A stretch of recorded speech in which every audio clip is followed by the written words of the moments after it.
obviously we're real excited about this weekend coming up at Minnesota. We had 2 games with them to start the second half of the year, which maybe were the 2 most exciting college hockey games that I've been around in a long time. They are, I believe, ranked second.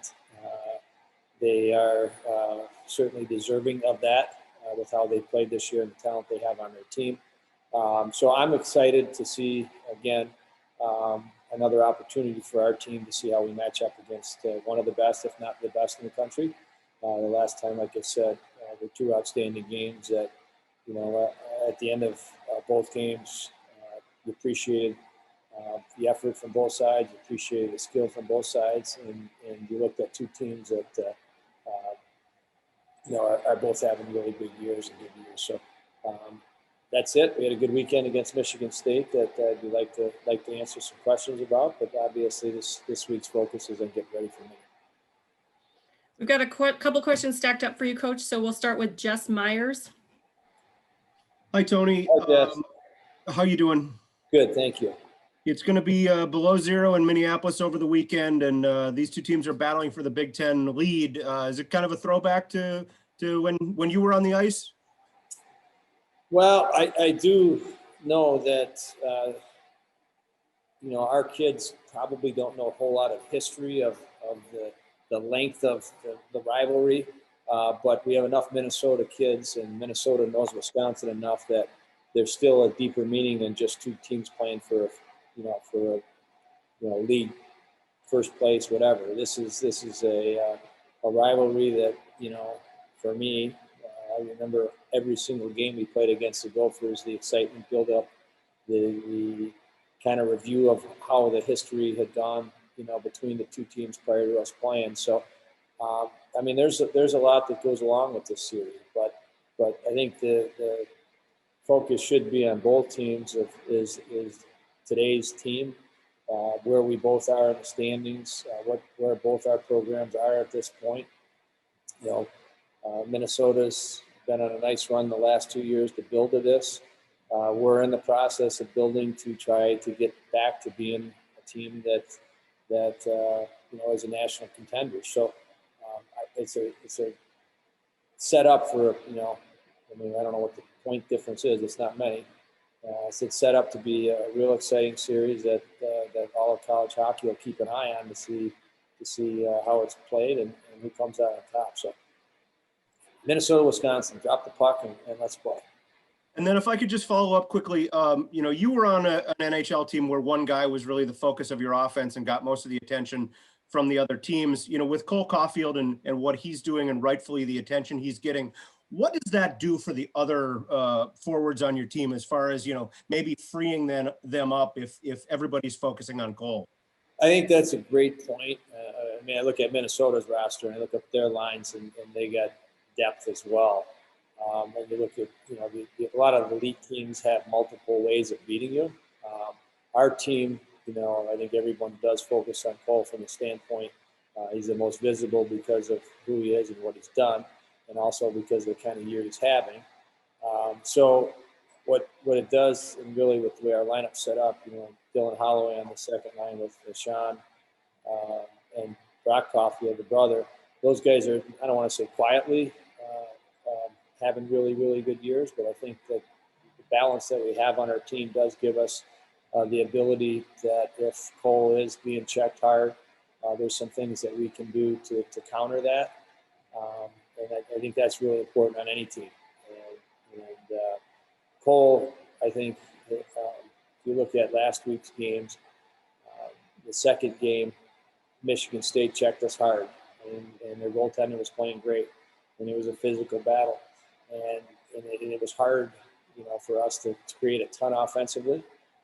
And then, he stuck with it and was able to finally get an opportunity on that power play we had late in the game. And I think that's where his maturity has really been noticeable, is that, he can play in different types of games and be patient and play the right way and take advantage of, if it takes 55 minutes to get a scoring chance, be ready for it then. I thought that last 5 minutes or 7 minutes of the game against Michigan State, you saw a leader, you saw, obviously a leading goal scorer, take the game on his shoulders and say, okay, we finally got our opportunity with our power play. Let's finish this game off. And that's really what he did and the rest of the power play group did for us. Thanks, Tony. Thank you, Jess. Todd Maluski. Right, Todd. Hey, Tony. How are you? Great, thank you. When you look at these next couple of weeks, you've got obviously Minnesota and Michigan back to back. The big picture wise, you've got NCAA tournament hopes. You've got the Big Ten standings. Is it too much to say that this is probably the most critical 2 weeks of your season? Well, I think every week you walk into, you look at that next challenge and say, this is an important weekend. But if you look at the schedule and you look at the standings and you look at the national, rankings or whatever, these 2 weekends are extremely important. Yes, you don't want to, get too wound up in that. You want to focus on the game in front of us, and the game that we have control of getting ready for, and doing our best, on Friday night. So you don't want to put too much on a 4-game stretch. You want to just focus on the one in front of us. Like I said, and if you look at the 2 games we played against Michigan, those were 2 heck of hockey games as well. So the 4 games that we played in our building against these 2 teams were great college hockey. It's what college hockey is supposed to be, and I think these 4 will be the same. But I don't want to put too much attention on the 4-game segment as opposed to just getting ready to do what we've been doing all year and working on being our best on Friday night, and whatever happens Friday, we'll then focus on the Saturday part of it. But it's exciting time of the year. As you get closer to playoffs, every team tries to ramp it up and get ready for playoffs and the potential national tournament. And so it's no different than lots of teams, I think, getting ready for the last push to be ready for the end of the year. We'll take 3 more questions. We've got a question from Egan, and then we'll go to Alec and then Adam. So Egan. Good morning, Eve. Morning. With the team gaining momentum, what can the team do to carry that forward against Minnesota? Yeah, I think that coming off of the 2 wins against Michigan State, they were both different wins. The first night, we got up and running early. It was a little bit more wide open offensively, and we were able to get that lead early, and then kind of things kind of came easy for us. And then the second night, Michigan State checked hard. They were physical. We had to play a different type of game to win that one. So I like that part of our team now, of understanding that each and every game, each and every opponent's going to be different. And when you're faced with whatever challenge you're faced with, you're able to adjust accordingly to give yourself the best chance to win. And I think that's the momentum that we kind of have right now. We feel good about the ways we've won. Our goaltenders have won games for us. Our special teams have won games for us. Our top scorers have won games for us. Our 3rd and 4th line have contributed to win games for us. So to be successful and to keep momentum going, you need contributions from everybody. And I think that's where the confidence and kind of where the role begins is understanding that you as a team are relying on lots of different players and lots of different parts of your team to be playing well to help you get those wins. So I think that's kind of why we feel like we're on a roll. Plus we're healthy. We got banged up there a couple of weeks ago at Penn State. We lost a few guys. The games Friday and Saturday against Michigan State were really physical. We came out of that bumps and bruises, but I think from a health standpoint, everybody's going to be available for us to play too, and that's another way I think momentum and staying on a roll is being confident that you have your full group to give yourself the best chance to have success. Question from Alec. Hey, Tony, I know it's been about a month since you played Minnesota last. A lot feels like has changed since then. Is there any value this 3-4 weeks later from the last time you played the Gophers? I mean, it seems like both of your squads, them and you, are kind of different clubs right now. Yeah, well, I've watched their last 4 games, and their offense and how they're playing and rolling, and their goaltender with how he's playing. Being ranked second, it's not a surprise. We played them the first weekend after Christmas. It was after a long break for us, a long break for lots of our players. You go into that game again. It was, as I just said earlier, when you play Wisconsin, Minnesota, it doesn't really matter when and where you play or whatever. It's going to be exciting hockey. But we had a little bit of rust the first game, and we were able to grind through it and find a way to win. And in the second game, it was an outstanding hockey game as well. And I think Minnesota, since that series, they had that one flat series maybe against Notre Dame. That might have been a little bit of their wake-up call and maybe a little bit of an opportunity for them to say, hey, if we're going to be good, we can't take teams lightly, or we can't take a weekend off, or that's what happens in our conference. So I think since then, their response has been outstanding. They got depth, they got speed, they got skill, they got the goaltender to give them the base at their net that they need. And for us to have success, against them, we're going to have to play the same way we've been playing. And one of the things we have to do is be disciplined. And I don't want to just say from staying out of the penalty box, but discipline in how you play. You got to respect what they have. You got to be ready to defend, but you also got to be ready to attack and find ways to break down their team and get your chances.